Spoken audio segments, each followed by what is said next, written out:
people that has always taken life too seriously. And deep down, I've always had this sense of pessimism. I've always wondered, why is that? And after 56 years, I finally figured it out. It's because I'm a Russian Jew. You see, all four of my grandparents were born in Russia. My grandmothers were named Fanya Tartovsky and Manya Melnitsky. And my grandfather, who I'm named after, Sergei Kanelsky, was literally exiled to Siberia, where he froze his ass off. So you can imagine these people, when they got to New York, they weren't cracking a lot of jokes. They had to flee their homes. So I think my parents, they inherited a lot of their pessimism from my grandparents. My father, he practiced dentistry for 40 years. My whole life, he only had one piece of career advice for me. Don't be a dentist. And my mother, her pessimism was really her art form. Every morning she would wake up, she would comb the newspaper for the worst things happening in the world, memorize the details, and then spend all day worrying about it. I remember when I moved out west from New Jersey to Colorado, I used to call her up on the phone, and it might have been 2 or 3 months since I've talked to her. And no matter what I said, I'd say, "Hi, Mom, how are you?" She'd say, "Hi, I was just sitting here reading about the Civil War in Nicaragua. And do you know about the nuclear accident in Russia? How many people are dying of the radiation?" I said, "That's nice, Mom." So, needless to say, when I grew up, I told myself I wasn't going to be anything like that. I was going to be positive, I was going to be optimistic, I was going to be loose. So what did I decide to do? What did I decide to focus on? I decided to become a climate change professor.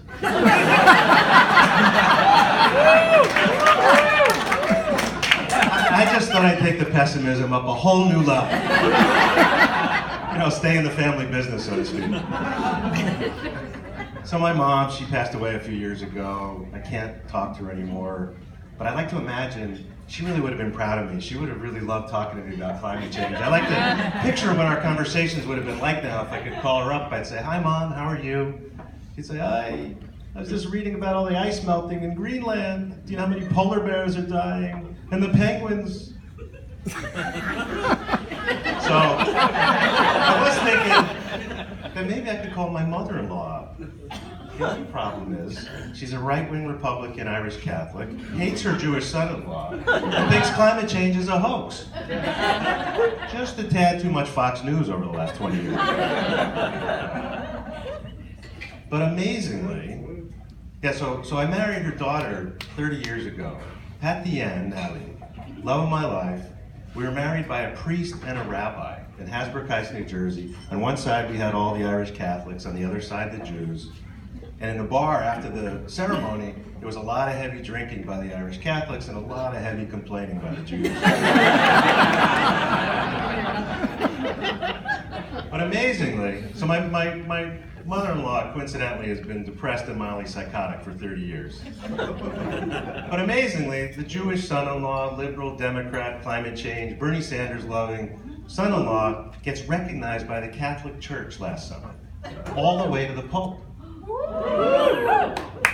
I don't know how much you guys know, but the Pope wrote this book last year, and it's his deepest spiritual and philosophical reflections about climate change.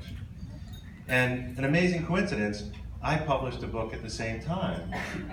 The Pope's book, beautifully written, the title, Our Common Home. My book, A New Psychology for Sustainability Leadership, The Hidden Power of Ecological Worldviews.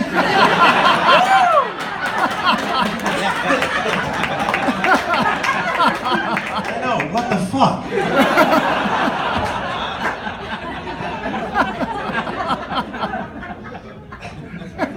So, all of a sudden, the Jewish son-in-law, his op-ed is getting published in the newspaper, and I'm getting interviewed by Catholic priests on nationally syndicated radio shows, asking this Jew what the Pope means. And the icing on the cake, I get invited to go to Italy to meet the priest who works with the Pope, who translated the book. And so before I'm talking to the priest, his name is Giacomo Costa, and I'm asking him, how do I get to your office? And he says, wait a minute, that's my mother.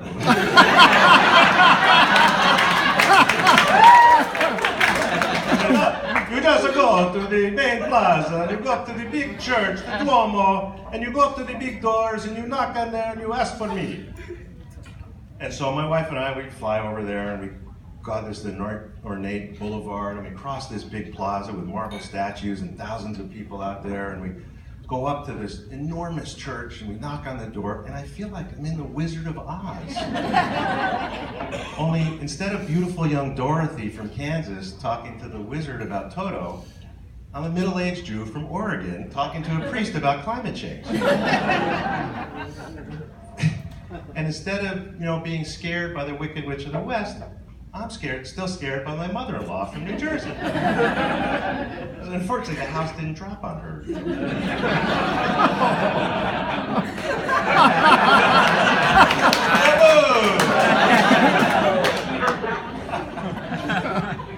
But then I started thinking about all the similarities.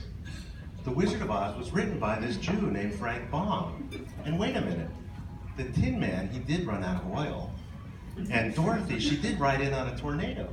Yeah, so I've been teaching sustainability leadership down at Southern Oregon University in the business school for 10 years. And it's been deeply gratifying seeing so many of my students over the years graduate and go on to careers implementing lots of principles of sustainability in the cannabis industry. That's what I got. Thank you very much.